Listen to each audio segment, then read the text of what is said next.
ஒரே வீட்டுக்குள்ள எல்லா பைத்தியங்களையும் உள்ள கொண்டு வந்து போடுங்கன்னு போட்டாங்க.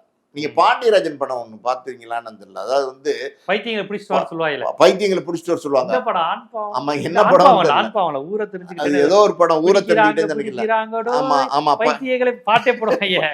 அது இல்லாம இன்னொரு படத்துல வந்து பாத்தீங்கன்னா அந்த ஏலம் எடுக்கிறதுக்கு கேட்பாங்க. அதாவது வந்து பிம்பிளி கேபிள் அப்படின்ற 3000 4000 அப்படின்னு வாங்க பாத்துருக்கீங்களா? அப்புறம் வந்து ஏலம் முடிச்சுட்டு அவங்க காசை வாங்கிட்டு போயிடுவாரு பாண்டியராஜன். அப்புறம் போய் காசை கொடு அப்படின்னா அதே சொல்லுவாங்க 3000 4000 அப்படின்னு வாங்க. அந்த மாதிரி பைத்தியங்களை ஒன்று உள்ள போட்டிருக்காங்க.